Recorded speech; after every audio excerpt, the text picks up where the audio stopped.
কচুটাকে আবার পুনরায় মিক্সিতে দিয়ে দিলাম। এরপরে দিলাম একটু সাদা সর্ষে। আমার কোনো চামচ লাগে না, আমার হাত আন্দাজি যথেষ্ট। মহামায়া।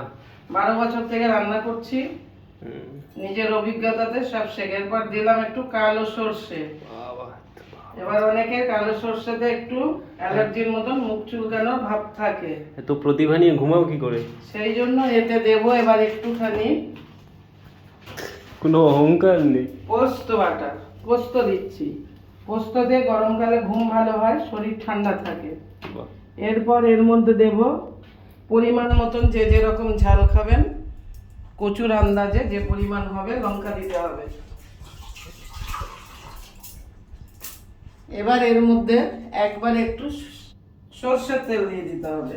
বাস, এবার আমার হোয়াটসঅ্যাপের ভিডিওটা পরিমাণ বন্ধ করতে মতন, হবে। যে যেরকম খাবেন সেই আন্দাজে সরষের তেল। একটু বেশি পড়ে গেল কারণ আজকে এটা একটু স্পেশাল ভাবে হবে। আচ্ছা, এর মধ্যে পড়বে পরে একটু চিংড়ি মাছ এই মাছ বাটা। বাস বাস বাস, এর মধ্যে নুন দিয়ে দিলাম। একদম।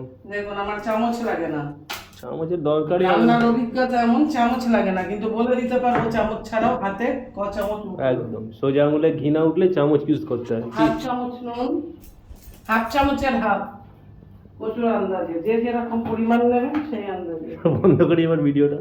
যে চিনি খাবেন একটু চিনি দেবেন। এর মধ্যে একটু নারকেল করে দিলে ভালো হয়, আমাদের গৃহস্থ ঘরে সবসময় নারকেল নাও থাকতে পারে। ব্যাস, এবার মিক্সির বাটি বন্ধ।